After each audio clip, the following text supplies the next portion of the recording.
Ready? Here we go.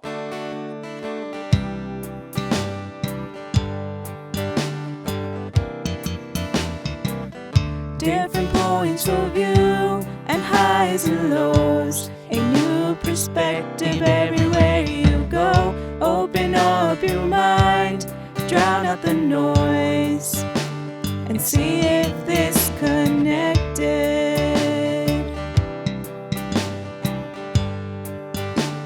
And see if this connected.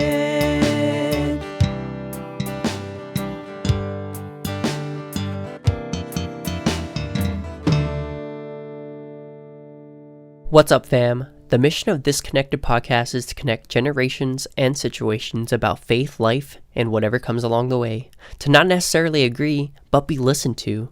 These conversations, of course, highlight the perspective of our various guests, and you are always welcome to agree or even disagree. But as always, we hope that it is done in charity. Now, here's your host, Catholic.Dad. Welcome, fam. Thanks, Tony, for that introduction.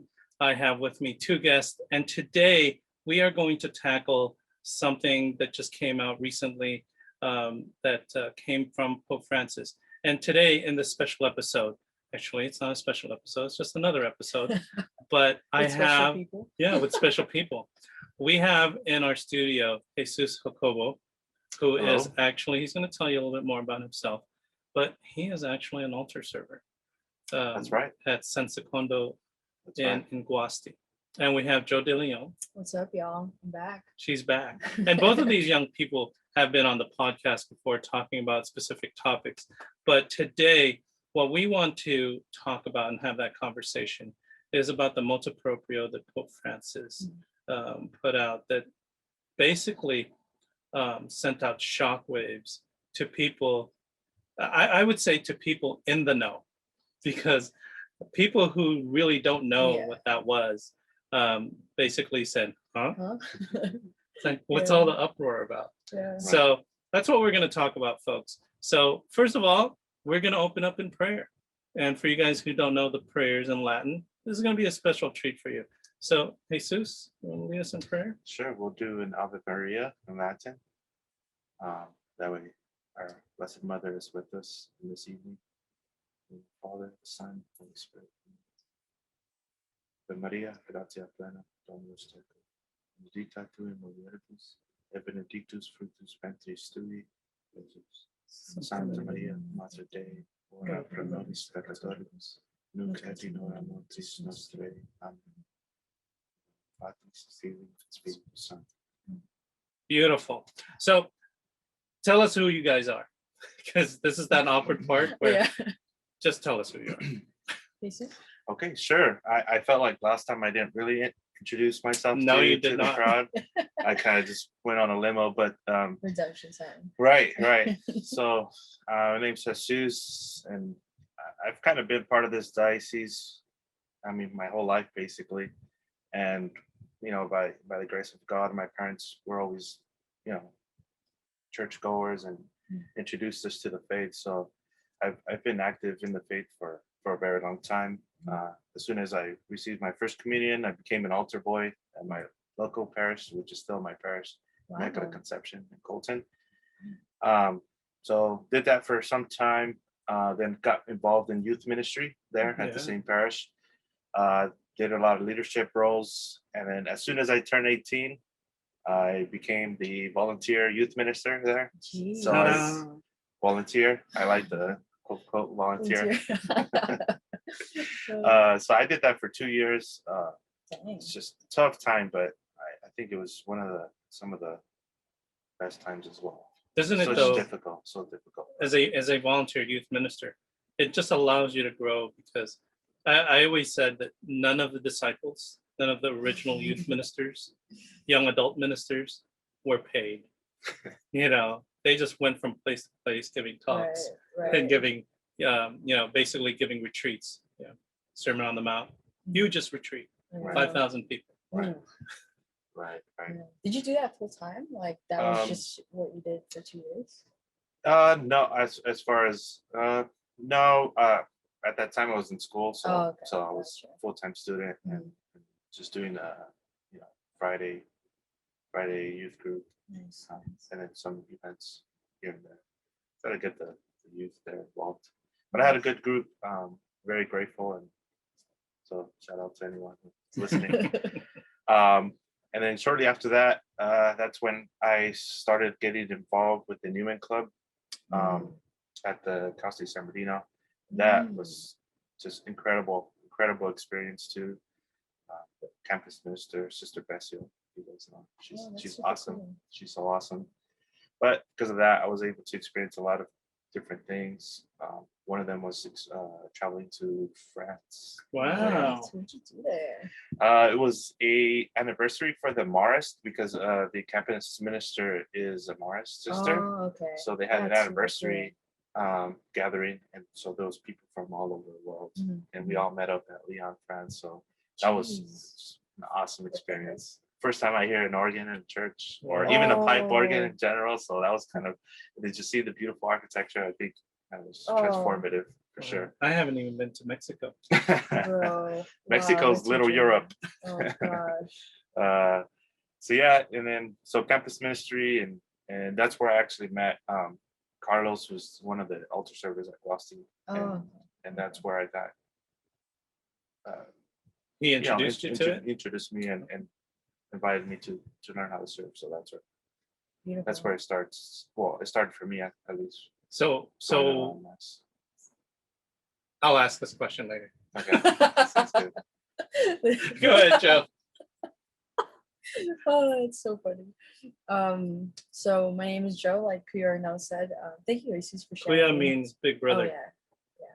So out of respect, because he is older than me, I think that's Just a obvious. couple of years. Yeah, it's a lot. It's Year and a shown the half. growth. Yeah. But my name is Joe, and I was actually I've been in the Diocese of San Bernardino since I was like 7 or 8 years old. So but before that, for the first 7 years of my life, I was born in the Philippines, so that's where I lived. So it's my Catholic faith started from there because my parents were heavily involved in this ministry called Couples for Christ. And so I grew up super charismatically, and this is so awkward. Like I don't know who to look at because like I'm in the middle, but also the camera is obviously right in front of me. But yeah, so I grew up very charismatically, and I have no regrets about it. If you know me, I'm a very animated person, and so it really taught me how, especially at a young age, like God, really, I learned retrospectively,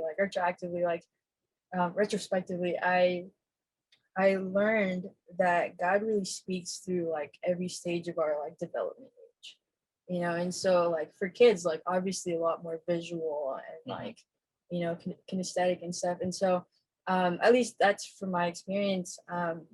Anyways, I was involved in youth ministry, kids ministry actually since my whole life. I'm 27, and I did a lot of mission volunteer work. I entered missionary like training like maybe around 17 years old, and I just went on a lot of missions in the continental U.S. through the Couples for Christ ministry once I moved here. And then I fell away from the church for like almost 2 years actually. I didn't like frequent any sacraments when I was going through some mental health bouts. That was like 2017 to 2019. And so I had like, I like to call it like an intellectual reversion to the faith. And that's where I was first introduced to St. Thomas Aquinas through Matt Fradd, Aquinas with Aquinas. And so I realized, like, I wrote this in my letter to Bishop Rojas. And when I first went back to Mass after like a year and a half, I was going to the one, I forgot what church it is, but it's off of Sierra by City Hall. St. Joseph. Yeah, that one. I know my churches. Yeah, and so how do I prudently say this? Like it, like truthfully, they were having masses in the gym before they like set up. I guess now they have like actual pews in the gym, but man, was it so irreverent? Like I just and I remember going back and already like learning about the reverence of like the faith through St. Thomas Aquinas. Like I didn't know what I was like feeling, but it felt like I just wasn't. I didn't feel like I belonged. Mhm. So that's when I actually started going back to, because I've always gone to San Secondo actually since like 2012, but it was for the first time like with this much like depth that I went to San Secondo, but it was always the traditional Anno that I went to, and I didn't start going to TLM until the pandemic actually, and it was, you know what it was, because I only received Jesus on the tongue, and it was San Secondo that was the only place, the only church that was doing that still. Yeah, and so yeah, I went through like when when mass was available publicly, um, I would go, but for like maybe 4 or 5 months, I still wasn't receiving. I just chose out of like deep respect for Jesus. Like it was hard, but Yeah. then I found out. I was like, oh my gosh, I'm gonna go. And then TLM, that's when it started for me. Yeah. Yeah, that's amazing. You know what? That's something we share because I also came here when I was 7 to the United States, immigrated here, and the usual go to mass because your parents go to mass. And actually, my leaving the church and going on my way and not receiving the sacraments was way longer than 2 years, way longer. I mean, it went past decades. Jeez. So, but the crazy thing is, although I didn't frequent the sacraments, I served. You know, I wasn't frequenting the sacraments, but I was serving at St. John Bosco in the Philippines. I was doing works, like but corporal works. yeah, like corporal works, but Wow. I wasn't interested So- in going to the mass. And I think with a lot of people, especially for me, I didn't understand it. Mm, I didn't understand the Eucharist. That my formation was just so poor mhm. that church was just a place that you go on Sunday for an hour Right. and then you go home and watch football. Yeah. That was it. I think that's true for a lot Yeah. of people who during the 70s and 80s got really poor catechesis. Mm. And me coming back, actually, people would say it's one of the most, not, it's a warehouse church, St. Mary's. And when you look at it, it's like, where's the reverence? But that's where I fell in love back Mm. to the mass. And it That's was so because interesting. the people, Mm. it was the people Right. who weren't, traditionally, Filipinos, you see them at the church and, they're always looking for the nicest looking churches. It's like, because, that's where they like to go. And I looked at St. Mary's and it was like, broken chairs. It was like church that moved. There are no pews. Mhm. Still to this day, there's no pews. And people are walking all over the place. And everything was like off. Mhm. But the people were just so beautiful. So I fell in love with the church, lowercase c church. Yeah. And then when we began youth ministry, I used to work in Pomona. Mhm. And my work would start at 8. So if driving from Fontana to Pomona, it takes you an hour in rush hour traffic. So I would leave at 6, and then I found that there was this church right before, and I can go to confessions at 6, Yeah. and then mass was at 6:30, which was also really cool because if you're really running late, you can receive the Eucharist and leave. I was like, oh, that was weird, right? Yeah. Like you can They do receive Eucharistic communion, service, yeah. and then because I always thought that was because you're gonna miss your flight. Because it's right by It's right by the the Ontario airport, and I would be able to go to work. But the thing was, the mass was in Latin, and I was like, what the heck? And the priest was facing the wrong way. I was like, why is he facing the wrong way? He's at Orientum. Yeah. And I was like, I love this that. is so weird. And they still It's such a had shock. the rails. rails, and people knelt to receive communion. And I'm like, I'm going back in time. I was like, I look back and I was like, is is this Is this- actually a Catholic church? Is this Right. is this Is that this in systematic? comedian? Yeah, is this that systematic church that they're talking about? and then went to confession, and it was again Father Marks, God who's bless us. who's just gentleness and him remembering everything about you. I'm like, is he just saying this? Is everybody like confess the same things and he just regurgitates? But he Yeah. remembers you. And there's just certain priests that are just so holy and they remember you. And he was one of them. Father Louis Marks. He's gonna be a saint one day. I know he is. I know he already is, Yeah. but he's Like just not capital S, canonized. yeah. Yeah. I mean, he's well known in California, I'm sure. Yeah. Oh my goodness. I was like, I never, when he was the priest there, you can go anytime at San Secondo and there was confession. He never left that box. I know. I was like, you'd walk in there, it's like the light is on. Okay, I'll walk in. Yeah. It was like that was the only other church aside from St. Mary's that was Mhm. always open. Mhm. And that's also the one thing I fell in love with St. Mary's, my church, is it never locks. Really? It's always unlocked. As long as there's Jeez. someone in there, it'll never lock. Oh yeah. It's always open. And it opens at 5 a.m. and it closes probably at 10 o'clock. Mhm. I think the only time that we locked it was because of the pandemic. Right. Um, That makes sense. Yeah. but it never locks. It never closes. It's Mhm. amazing. But anyways, going back to that, it was so cool because when I was doing youth ministry, my core team, I would always bring them at least one time Chilling. to a TLN.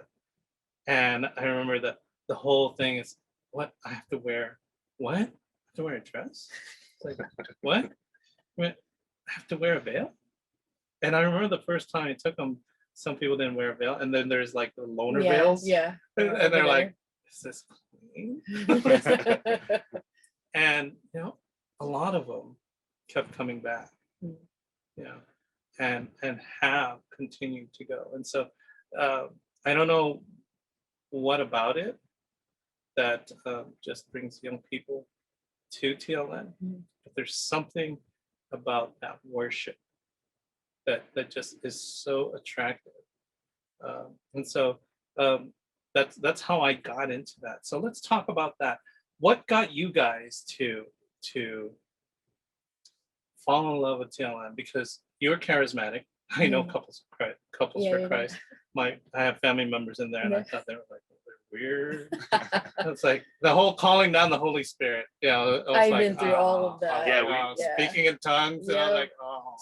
Yeah. Hispanic ministry for sure is also Yeah. charismatic. So That all charismatic renewal, all man. the retreats I lived as a youth minister and youth ministry was charismatic. Yeah, Mm. I freaked out the first time I walked into a retreat and everyone was speaking in tongues, and I opened the door and walked right back out.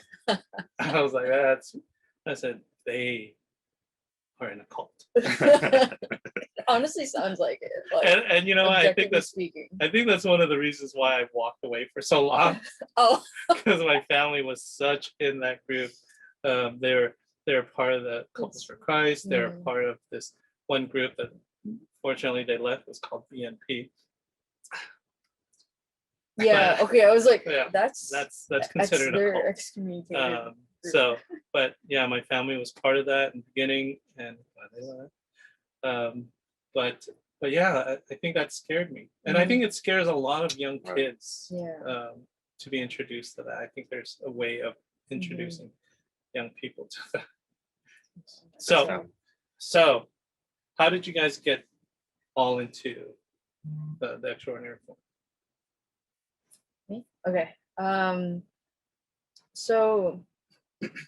So I already started this. So I was there was this.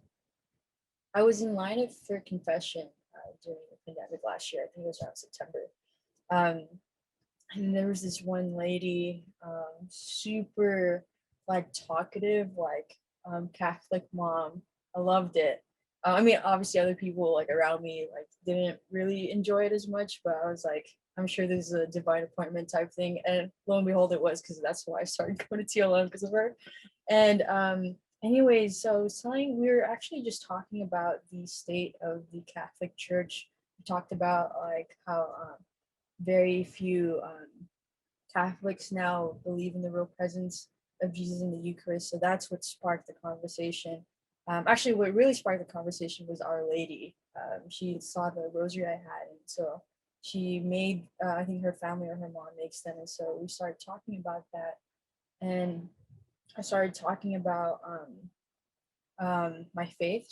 She just was like really coming in with me like with really deep and intentional questions, and so I was like, you know what, practicing some vulnerability, let's just answer. And so she got to really ask me how she asked me like how I'm able to really stay Catholic, especially in, you know, in my age where everyone else is not, like, I guess that you would say Catholic, you know, by name. Well, they're, if you're baptized, you're always Catholic, but who weren't practicing, and who pretty much like apostates, is that what they're called?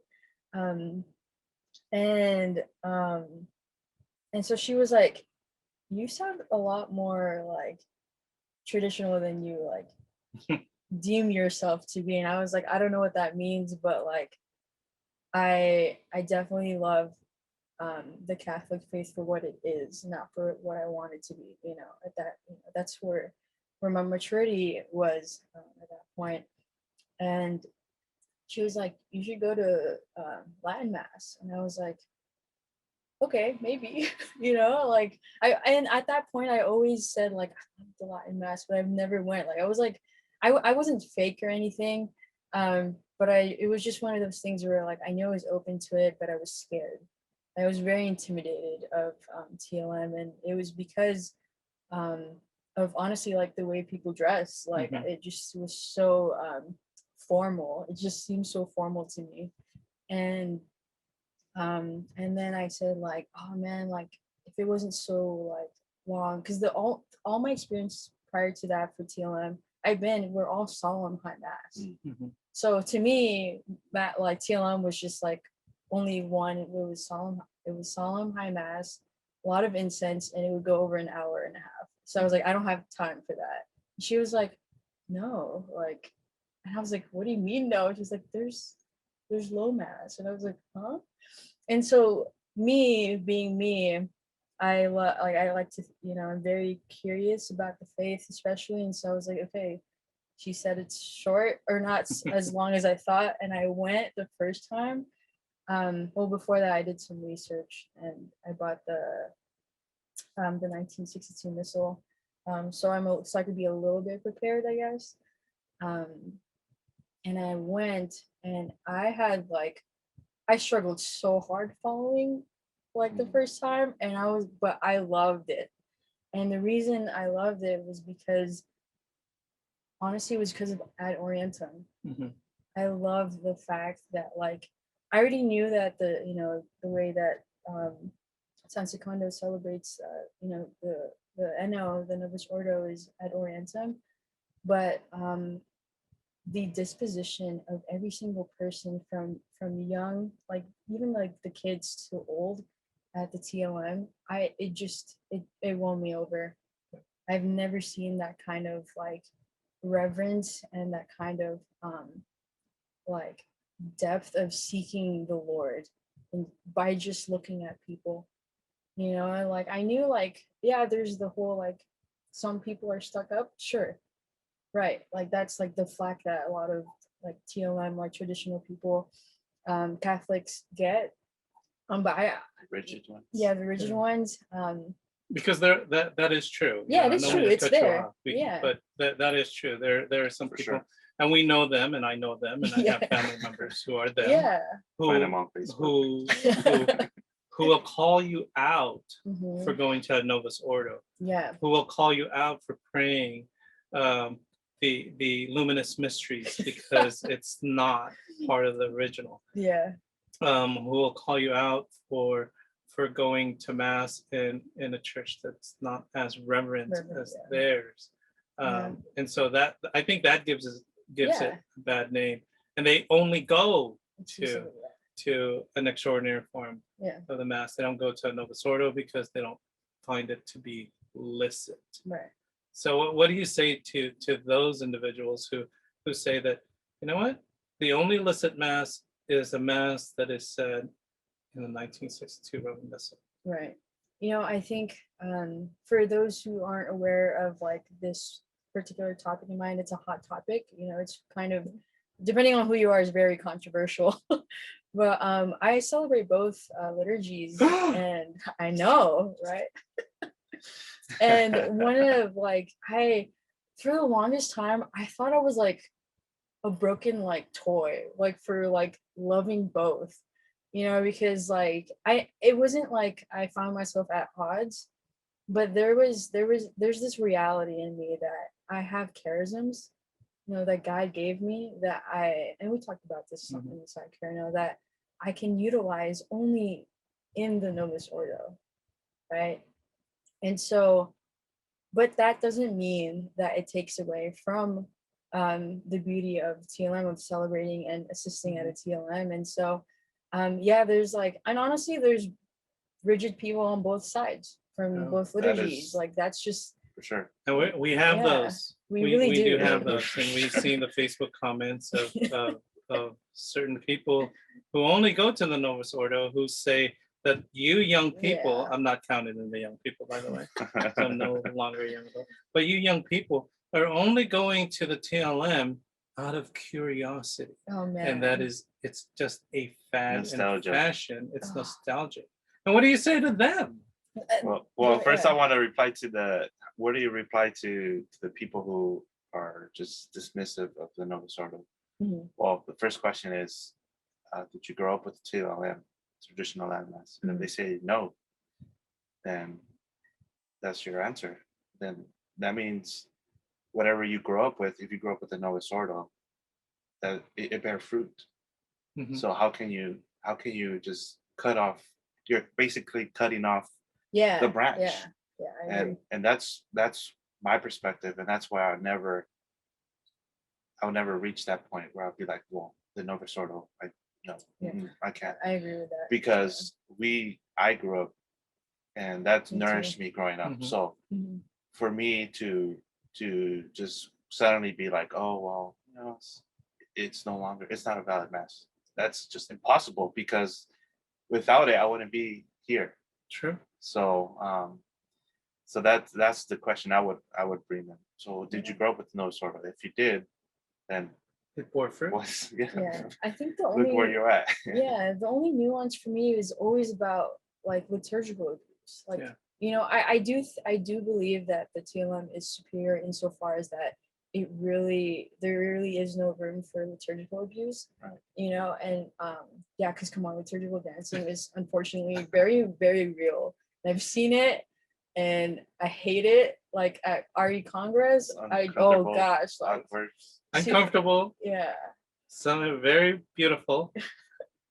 I'm trying to be nice. Yeah, but I To my friends who do liturgical dancing, I appreciate it. I really do. but yeah, I just think that I think it's Novus Ordo is when expressed properly, licitly, and valid. Oh, it is valid, but licitly, I think it's very, very beautiful. I think I have something to share on when you mentioned religious education Mhm. Congress. Oh, Congress. That I brought a dozen youth. For some reason, I always bring a dozen, but a dozen youth. Yeah, Because you're really imitating that. well, no, because the van only fits a dozen and two chaperones because it's a 14-seater. Unintentional. Me thinking you're way so Catholic. Unintentional. The rental van is 14 seaters. Oh no. But when I asked the youth the last time we went, what did you think of the mass? And they said it was really weird. And I said, why was it weird? They said nobody knelt. And then they said, and then there was this dancing. And then they said, and then the phones with the lights, and even the bishop did it. And he said, that was really weird. And this one young man said, it's almost like they're trying so hard to entertain us. And I wasn't. And I was like, all this time, you're being taught in youth ministry to engage, which means entertain Oh the youth. God. And all they literally want is to get down on their knees and worship. That's So, beautiful. so I don't know whether or not I just had a really conservative group good of young 12. people, a dozen that went, You know, I think you did. but I see that in a lot of young people that they can have all that fun and all the fun and games in school and with their friends, but when it comes to worship Mhm. and mass and even youth group, they really crave the solemn worship of even adoration. Mhm. Yeah. So that's just one of those things that just. I also want to say that I think for me, I really do think that a lot of young people are attracted to the traditional Latin mass, even though that the seeds were planted in the Novus Ordo, Mhm. because it's a growth. You're Yeah. growing. And maybe this is just me overthinking it, but this is a generation, this generation Z and this generation, millennial generation, are the most educated group of young people. I mean, Joe here was reading Aquinas. I didn't start reading Aquinas until my late 40s, and I still haven't finished it. The thing is hard to read, but it's still on the bookshelf. I got to the, I got to the part until I fall asleep. But you guys are so educated. I mean, almost all of you have gone to college and are getting your you're getting your master's degrees. And I think in that sense, you're looking for something more. Mhm. And I think you're finding it in the traditional Latin mass, which doesn't mean that the Novus Ordo is for dumb people like me. I think it's just that you're searching, you're seeking, and you're finding it there. Mhm. Yeah, I'd like to note too that you mentioned something about with youth ministry, how sometimes they just want to kneel in silence. And I remember during the charismatic retreats, that's probably one of the moments I remember the most, which is when we had holy hour, Right. because we always had time of silence, and those were always to me, I think I highlight that as the crucial point of where I really started to believe that Christ is truly present. Mhm. And so it's beautiful to when you say that, because it, for me, that was that crucial point. Even though the charismatic, where it tends to be uplifting, loud, Mhm. but that it was just that moment where we were allowed that silence, that it was crucial, just the most beautiful moment of the retreat or experience. Yeah. I never became charismatic until I did youth ministry. It turned me charismatic. That's so funny. Full circle. Yeah. But anyways, so let's talk about this. Mhm. What was it, July 16th on a Friday? Mhm. I always laugh because I work for the government. We're here to help. But in government agencies, we always drop something heavy on a Friday afternoon.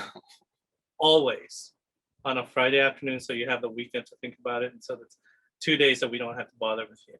Hopefully it'll subside by Monday. That's so smart. But Pope Francis dropped a Motu Proprio on a Friday and kicked off a dust storm that just went all over the place on social media. Mhm. He put out a Motu Proprio. So I want to define what Motu Proprio is, because a lot of our listeners probably don't know what a Motu Proprio is. But a Motu Proprio is an edict issued by the Pope personally to the Roman Catholic Church or to a part of it. Basically, it's literally his own words. He doesn't consult anybody. He may have consulted, but it is his writing. Yeah, it was. Yeah. But the way a Motu Proprio is, it is an executive letter. And that's the typical thing. It's an edict issued by a pope. I want to add that it is an administrative edict saying that this is what I say you will do. It's kind of like in the workplace, it's a policy. Yeah. Mhm. It's a policy. This Great is how we're analogy. going to do that. It's an administrative policy. It is not. It is not something that the Pope says that it's become. He's not saying it from the chair of Peter. Yeah, I would say it's prudent to mention Yeah. that, That, he's that not speaking from yeah, there. he's not speaking from the chair, Yeah. which means Like he's not speaking in ex cathedra there. yeah, he's not speaking ex cathedra. That makes it Exercising says Yeah. we have to. Infallible. Yeah, we can't argue the point. Mhm. It's Holy Spirit who said it, and he's blurted it out. No, this is an edict by Pope Francis, which actually contradicts the previous popes, Yeah. Pope Emeritus Benedict, who issued a motu proprio himself, allowing us to have the tiara. So that's what we're going to talk about in the next half hour about this motu proprio, the dust storm that happened. So let me ask you guys, when that came out, how did that make you feel? Let's go with you first, Jesus. Yes. Because Alright. you are literally personally affected Sure. by this motu proprio, and I'm like, Right. Yeah, so I was actually up early that morning. So as I was going through my feed on Twitter, and Twitter feed. I think his name's JD Flynn. Oh yeah. He has a new company called Catholic. Yeah, I know We're what on you're the talking heat about. for a little Yeah. bit because of James Martin. Yeah. Yeah, I know you. Yeah. But That's a topic for another Yeah. episode. but yes, of course. And I see, people start talking and retweeting this information, and it says, Pope Francis makes restrictions to the Latin Mass. I was like, wait, what's this? Like, it should be something small. And you start reading everything that the Motu Proprio, because the articles, he did a great job in basically simplifying everything it says. And in my head, I'm like, what? Why? My reaction's why? Why now? And how come? And so I was just very, very sad. I think my first feeling was just of sadness, because there was such great uncertainty after receiving the news, and because just a week before you're just thinking about, maybe we can start another Latter Mass mass around in our diocese, Mhm. and we can start collaborating and start expanding and getting other people to experience the Latter Mass. And you're just so energetic, and you've worked so hard to try to introduce people to the Latter Mass, and then just in 1 second, your hopes are gone. And I didn't even start thinking about how it would really affect me until like a little bit later, because I was just so sad. And I remember just walking around, because I was at work already at that point, and I was just so sad and disturbed, and just kept walking and kept thinking about it. And this thought went for days. I was just like, I can't believe this happened. I'm in disbelief. Like, this is real life. This really happened. And it's just so sad. And then not until maybe 2 days later, I'm like, wait a minute. I'm supposed to get married in the old rite. What does this mean to me? And for me and my fiance,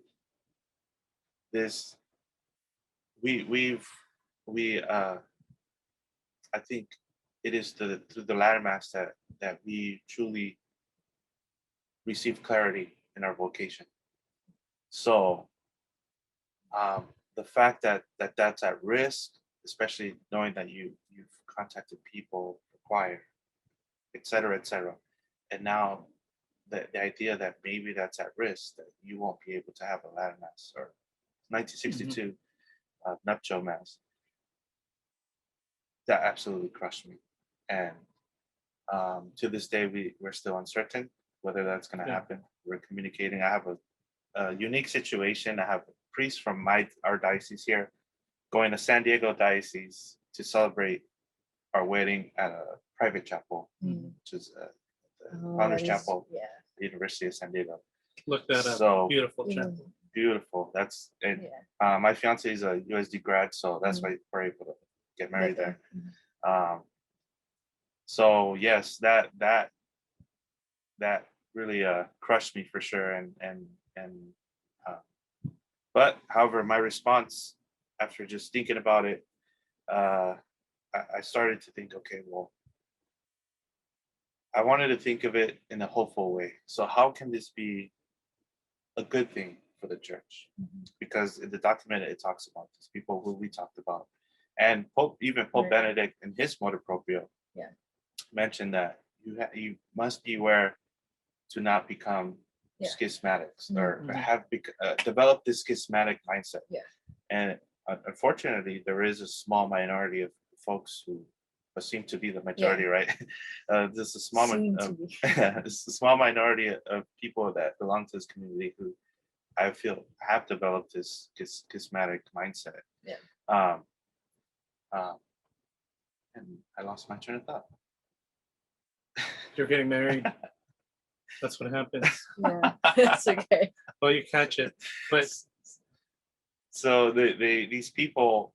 Oh, so the Pope warned us. Pope Benedict warned us, and I started to think about, well, how can this be good and fruitful? Well, now, for some reason, even though we had the Motu Proprio Summorum Pontificum, which allowed every priest, and I don't think every priest knew that. Yeah, that they can celebrate. Because it wasn't really a Motu Proprio. It wasn't really promoted like this new Motu Proprio. They sorry, they were allowed to celebrate the old right without having so I was thinking about how can this be good, because of the communities, I feel like even though we were allowed to have this mass, we still had this underground mentality because there was really no support from bishop, especially from our past bishop. From what I've heard, there was just really no. Well, it was almost like when Pope Benedict issued his Motu Proprio Summorum Pontificum. It was almost okay, you can, and it was almost like a don't ask, don't say, don't tell kind of thing. So you're doing it. Okay, well, good for you. Take the classes on your own, pay for it yourself, right, and then it was just available. It was available, and that was it. Yeah. If you were older and you knew the 1962 missal, and go for it. If you didn't, a lot of young priests went on their own to take courses to do this because it's not easy. It's not. it's not easy, and I had to give it to all those young priests who really went out of their way to practice, to do it reverently. And I just want to say, and they didn't do it out of curiosity. No. And it wasn't like a fad. I mean, literally from the priests that I know, they were like, this transformed them. Yeah. This transformed the way that they do the Novus Ordo. It transformed the way that they did the sacraments. And that was what's amazing to me, is seeing that. I won't mention names, but they've just been a blessing to me, and I think they've been a blessing to others. And I think the hope is now that in our situation, especially in our diocese, Bishop Rojas released a letter 2 days ago, which basically acknowledges us and basically says, hey, keep doing what you're doing. So I think that in itself is a big call and a great thing that happens, because now we know that we have the support from our bishop. So the question now to us is, how do we respond to that? How do we help help the diocese, and how do we respond to that call? Because the bishop has entrusted us in responding to this. So, and I think there's pros and cons with and I think for me there's more pros in the Motu Proprio Traditionis Custodes that's from Pope Francis, because it gave it to the local ordinary the responsibility of ensuring that the extraordinary form of the Mass is done appropriately. Like you can't just say, you know what, I'm a priest. I'm just going to do that ordinary form. You know, I got it online. I'm going to put it up. I'm just going to read it.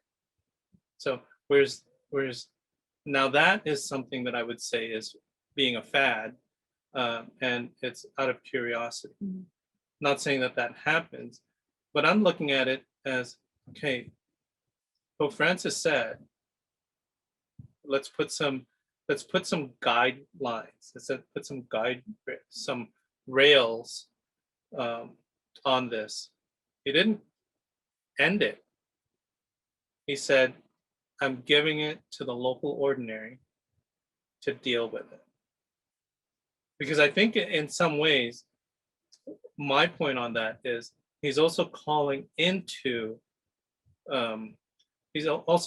out the Novus Ordo on how we are celebrating the Mass in the ordinary form.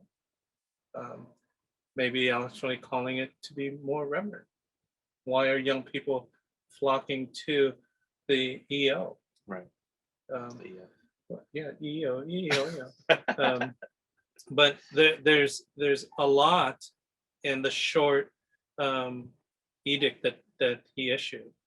And then you mentioned Bishop Rojas, God bless him, when he issued that letter a week later. I don't know how he waited that long. I'm not gonna lie. A week later, and I think literally he prayed on it, Yeah. prayed about it, and really allowed the Holy Spirit to provide guidance. Because I think sometimes, and this is what I really love about bishops who do that. They don't. They're not like us. They're not like me, who react and instinctively react on emotion. I think you're the one who's been telling me and teaching me how to use prudential judgment. Prudential. But how about you, Joe? How did that make you feel?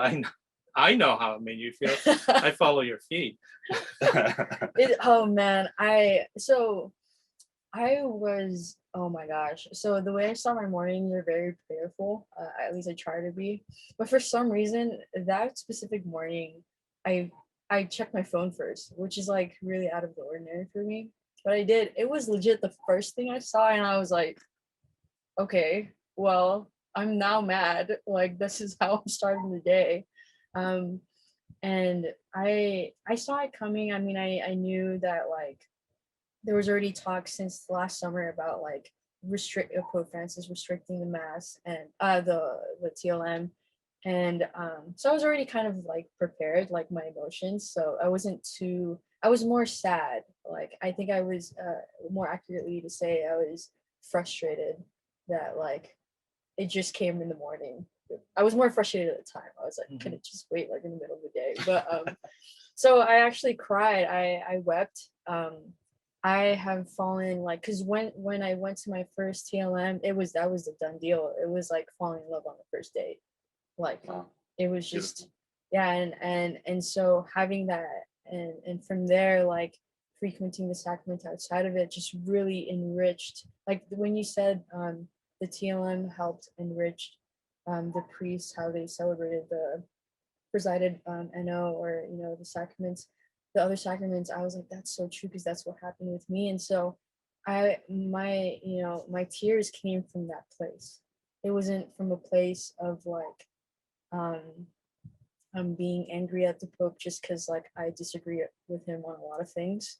Like it didn't come, truthfully I do, but it didn't come from that place. It came from a place of like I fell in love with something and it felt like it was being taken away from me. And so you had just recently, right? Yeah, so exactly. It's more crushing for sure. I think in the level of degree, I think it is a little bit more crushing to me because I'm like a baby to it, to TLM. But once I fall in love with something, I hold on to it very tight, and very like with a lot of fidelity. And but I remember that day, like a lot of people were coming to me with like asking for my point of view and my thoughts, and I'm like, okay, Lord, I recognize the kind of like position or the kind of responsibility like He's placed me in, And so this calls for prudential judgment of like, I'm obviously not gonna talk smack about Pope Francis because like that's he's the Holy Father. Like he's part, the chair of Peter is a part of the magisterium, and that's something that's so beautiful about the Catholic Church. And so we can disagree with him, but we can't, disrespect that whoever sits on that chair. And so I just remember like the very first thing I asked myself is like, who am I in love with? Like, who do I belong to? That's the first question. Like, and that will always be my guiding principle. And anything that like invokes a lot of emotion out of me is like remember who created me, remembering my creator. And so that really calmed me down. And he helps me think very analytically and objectively. And so I just remember like, okay, first, like I gotta know what are the canon lawyers saying? Like I can't just like follow my, like speak with my friends, see what they're feeling. Like I gotta see what like the actual experts are saying. Right. And so so I learned more, and I agree that like I think there's pros and cons to the oversight that now falls under the bishop's purview with the TLM.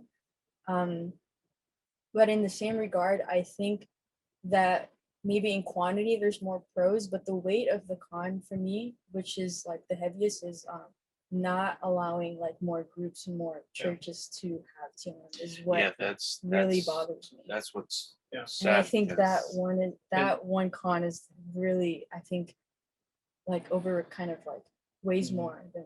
And I think that's the what rest. was in Bishop Rojas's letter. It said that it relegated the TLM to two To the two parishes, yeah. which is San Seconda and Guasti in Ontario, Mhm. and Sacred Heart in the Low Desert, Mhm. which is really far. It's It's really far, and you can't have any more. Not to say that the bishop can't say later on that, okay, we're gonna start another one. Yeah, there's still no clarity on that, at Yeah. least. And I think I think the end game, at least for Guasti, because we don't even have the sacraments in the old rite at Guasti, since it's Father Smith that does it.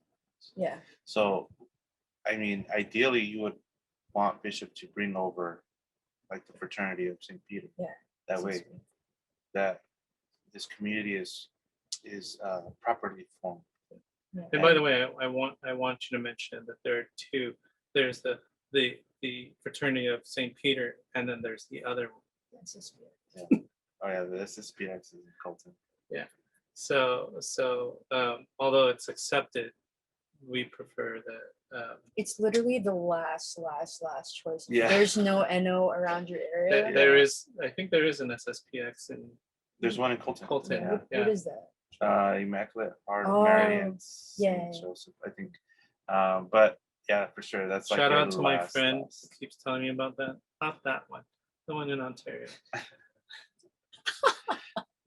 You know who you are. Yeah. Yeah, yeah, and that's literally your last option. If you It's literally just so you can receive Jesus. Yeah. It's so recognized. But- But I think even if you join that, I think you're kind of you're designed to not fight the battle Yeah. in Yeah. a way. And I'm glad that you said that, Yeah. because as Catholics, over 2,000 years that we've been going through this. Yeah. And here's the beauty of the Catholic Church. It is alive and growing, Yes. and it constantly grows. You know, I laughed when someone was really upset about the Motu Proprio, and I said, you know what? He's basically. I said, if you look at it this way, a Motu Proprio is an executive order. Mhm. When Trump put all these executive orders in, it was rolled back by the next president, So it can be rolled and back. it can be rolled back. Yeah. And so, who's the next pope? Yeah, and I think that's why you need to look at it in that perspective where In church history, like yeah. in just the whole macro level. this can eventually, because the response to this Motu Proprio has been positive for Yeah, I think so, people who are overall. attending Mass. Mhm. And actually, I think people are now more aware. Yeah. Exactly. People are like, "What? We have Latin mass?" I am That go on?" glad you said that. Yeah. Remember, I said that there's wisdom in the way that popes do things. I always said he's stirring the pot. He's stirring the pot and letting things boil up to the top, and so things can be seen. Mhm. And people who you said people have never known about the Latin Mass are now saying, "Wait, What where? is What is that?"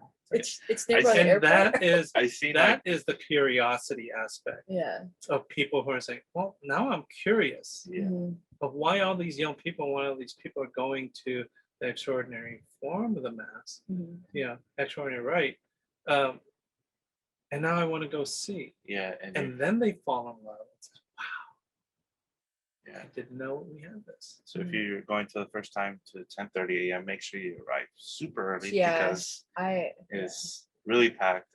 And also it's just good to go to mass early, prepare your heart. Prepare your heart. But before I forget, because I will, I want you, Jesus, can you tell us the difference between a low mass and a high mass? Because Novus Ordo, there's one mass. Yeah. right. Yeah. So what's a low mass and what's a high mass? So I guess I'll try to make it kind of that way someone who attends the Novus Ordo every Sunday. So basically, a low mass is kind of equivalent to your daily mass, which is more quiet. There's Mhm. no choir. It goes by pretty fast. Spoken, yeah. Which for me is really beautiful. I I love the love Novus the- Ordo I- in the Actually, like the weekday. I love the daily mass. So, yeah. I do. too. I also Especially- love low mass. Yeah, so the low mass is it's another level for me at least. But I would just like want to shout out the El Carmelo. Their daily mass there is beautiful. I don't know if you in Which one? Relance. Oh no. Their the El Carmelo Retreat House. They have a beautiful chapel, beautiful daily mass. Anyways, so we have the low mass, which is a very quiet mass. The priest does a lot of the prayers silently. So it's a very quiet but peaceful mass. And I think for people who are come for the first time and I'm not very familiar, may come might think of the mass negatively because It it's- seems like nothing's happening. yeah, it seems like It nothing's really happening. does feel like nothing's Yeah, happening. yeah, Or you But- don't understand And what like they're saying. people, yeah, and then like someone's like, Yeah. or like, and then they just kneel up and you don't know. why. yeah. So they call that the Mass of the Saints because Mhm. it takes Like some time discipline, to get used to it, but yeah. also know why you're there. Mhm.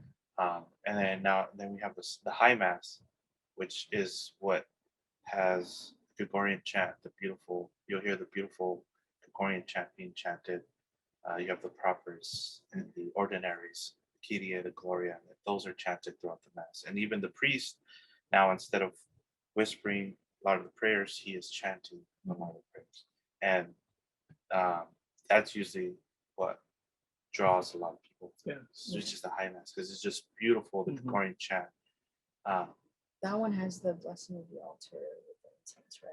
Yes, and so at High Mass you also see the incense being used. At the Low Mass you won't use it. We don't use the incense. Here's what I always tell when I bring in people to the low mass, and they're like, they get the red book and they're trying to follow along. I said, put it down. Yeah. Yeah. It says put it down. And they're like, I'm trying to follow along. No. Be present. Yeah. Mhm. Just be present. Look at the beauty of your worship. Mhm. The best way to, I think the most effective way is to, when you're going to the first time, and you didn't really receive any type of background or you didn't look at videos Yeah. that explains the Mass, is just try to correlate it with what you've grown up with. Yeah, exactly. So, okay, looks like he's doing the reading now. Yeah. Oh, it's the gospel now. And here's the thing: when you, I really advise people who have confirmation classes to bring them to a Latin Mass. Mhm. And the reason why is if you've taught them the Mass and you take them to the Latin Mass, I always look at this More this way: curiosity. is you're like going to Mass blindfolded. Yeah. You're blindfolded, Yeah. but you know what's going on. Yeah. You know what's going on, and even though It's in like your muscle mind, memory. yeah. Yeah. Even though in your mind you're saying everything in the vernacular. Mhm. You're hearing it in Latin. And you know what my mom used to say, if you can hear it in one language and you can translate it, you're smarter about it. You're learning a lot more. Yeah. I agree. They learn it. They learn the actual mass by participating and just being present at the Latin mass. Mhm. I don't know about you, but I know what's going on. I can't verbalize the prayers because it's fast, It's true. but I know what's going on. And so I always tell people, don't try to enunciate it, because when you're saying it in your head, you're going a lot faster. Did you guys read the article from America Magazine? There was a writer. Surprisingly, they've written two very pro TLM. That's so. I was about to Yeah, say from what from America? American. Yeah, American My Magazine. face right now was like, Yeah, I there's- was I waiting- did the Jesus face. I was I show them the Jesus face. There we go. I literally There's just the made that Jesus face. I was like, American Magazine. yeah. Okay, so So there's one. I didn't read the other one, but I see it circling around more of the chats. But one of them is about a deaf person, oh, I and they haven't. explain their difficulty with their experience with I know. the Novus Ordo, because there's always something different happening. Right. It's There's just never the priest consistent. does a joke and during the liturgy, and Yeah. they're not able to hear. And she explained that even when they have translators, she's able to worship, but she's not able to worship fully with her family because she's kind of to the side. But she says that in the Latin Mass, the thing that she's found beautiful is that since she has such deep reverence and understanding of what's going on in the liturgy, and I think that it boils down to if you believe in the real presence, Yeah. that's where Mhm. all these little different things that the priest does make sense. Yes. And she explains Amen. how in the Latin Mass she's never lost. Right. She knows what's going on.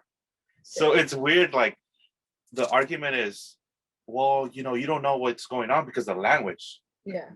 I don't think that's a good argument anymore, or it shouldn't be an argument to begin with. It's It always just takes the that. same. Yeah. It takes that Yeah. that level to wanting Yeah. to learn what's going on, and once you know, it's no going back. Yeah. Okay. So here's the thing. Where do you guys think this is taking us? Now that Bishop Rojas sent out his letter, and it's different in every diocese. Okay.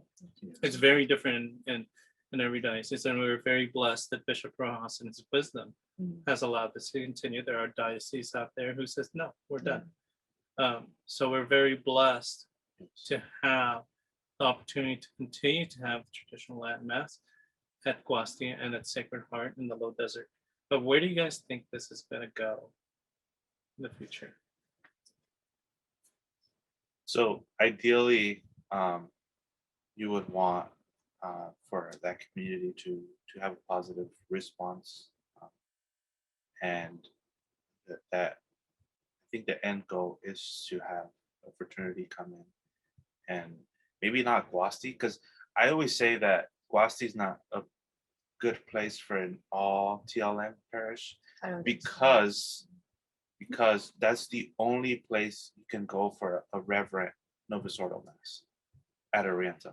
That's really good So point. I think the bishop would have, if we, I think this is a call for whoever goes to TLM to really organize and really, especially for all the young families that go. There's a lot of young families that go, and young Catholics like us. Like we need to organize, get together, and get in communication with the bishop in his office, Mhm. because we need to make sure that there's certainty, because right now it's Yeah. I mean, Father Smith is healthy, he's in good health. He's older, but he's in good health. He does everything to protect. But what happens Mhm. after Father Smith? Yeah. So right now the call is to organize and try to reach out to the bishop to get us our own, parish per se.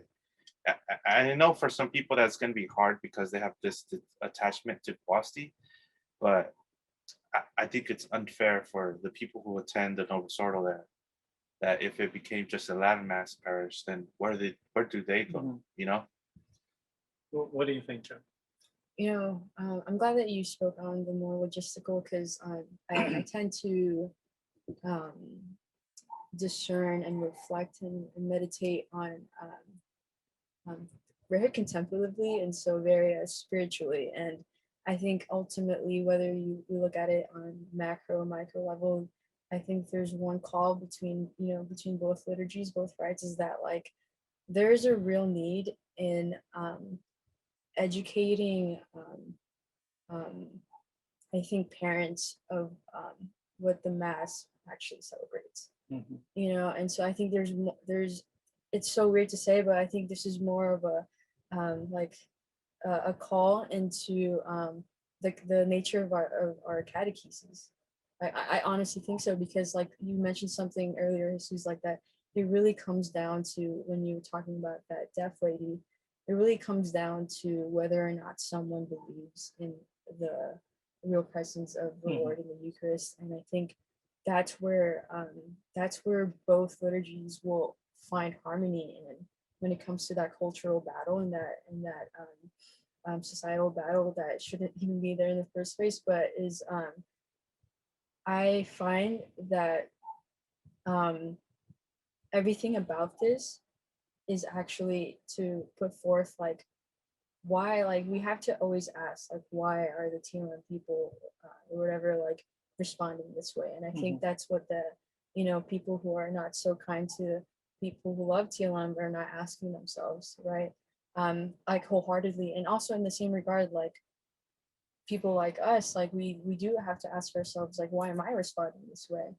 And I think the common ground is that Jesus is Lord.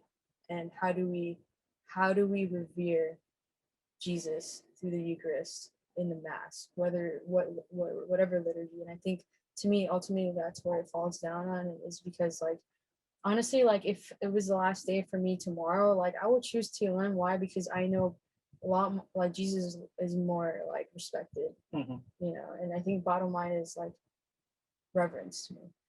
Beautiful. Yeah. I get the last word because it's my show. But first, before I forget, I want to thank both of you for coming on and sharing it. And I wanted to say that we're going to have a follow-up to this episode where we actually bring clergy to talk about this issue.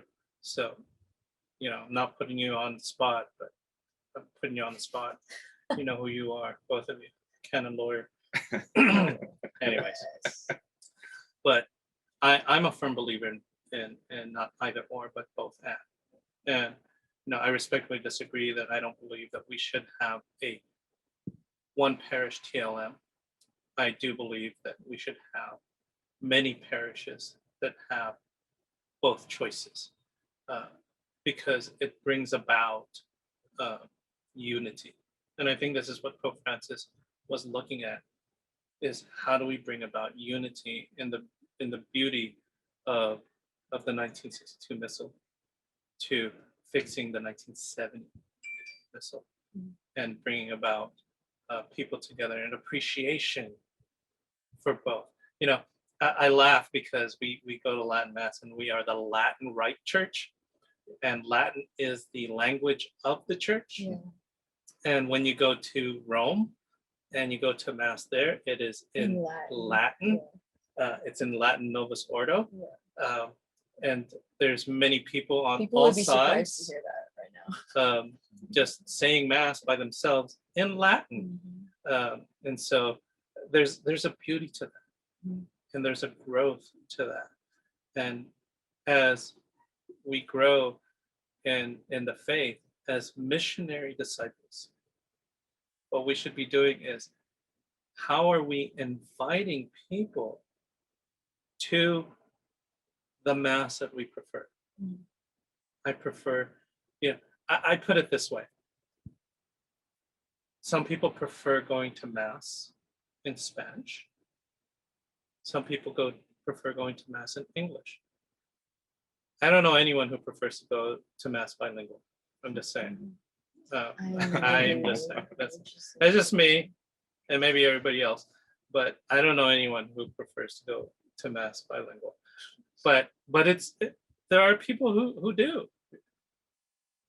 I'm just saying is that there will be one day, and this is how I take things. There will be one day where there is going to be what the bishops of Vatican II envisioned what the new mass was supposed to be. Yeah. And I think if we had more time and we would be able to discuss that, maybe we'll do that in another episode of what the new mass was supposed to be, what the bishops of Vatican II actually thought that it was going to be. I think you'd be surprised that it wasn't the 1970 version of the Novus Ordo. That the mass that was looked at and reviewed by the many bishops of Vatican II looked a lot more closer to the 1962 As it should be. as it should be.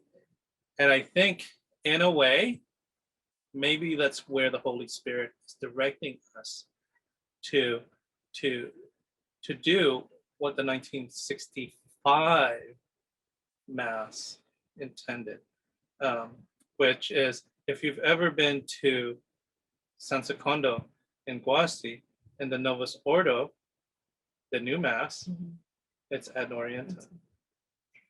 And in the 1965, it's ad orientem. But it wasn't vernacular. So I think in one way, and someday, in the wisdom of future popes, hopefully in my lifetime, they will bring about the mass that all people will be able to go, because we're one right. And I think there's a Roman Catholic right.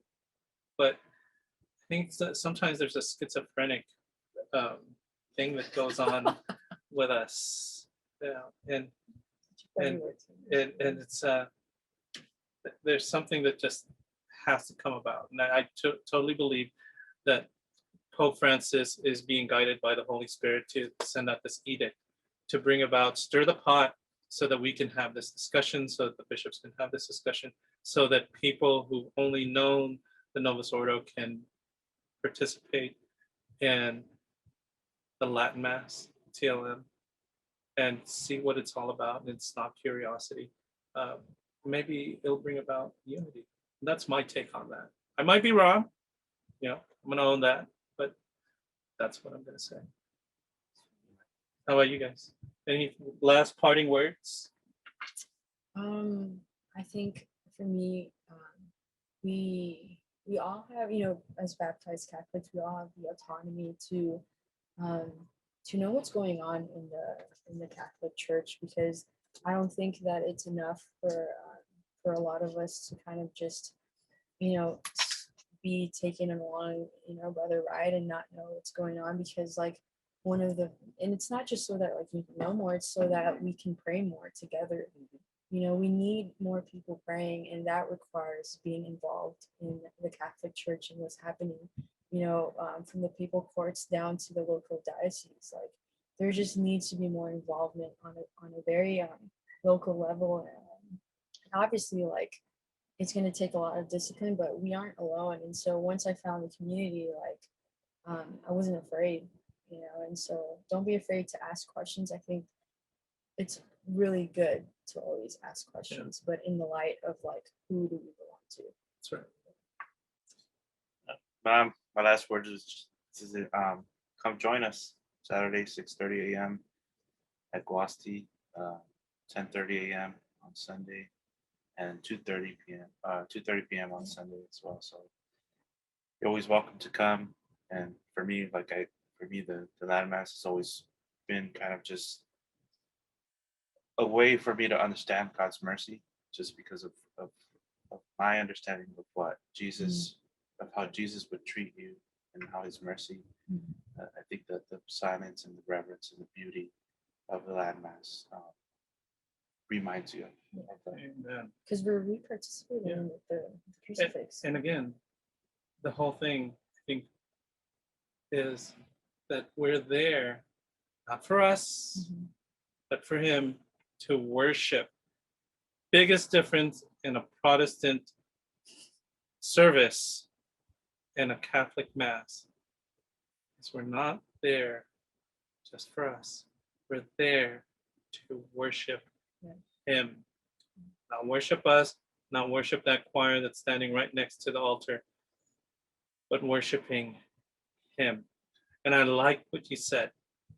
For you guys who love and adore the TLM, be invitational.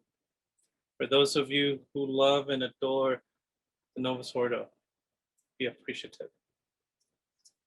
So that brings about unity. So that's all we have for you all this time around, folks, of this Connected podcast.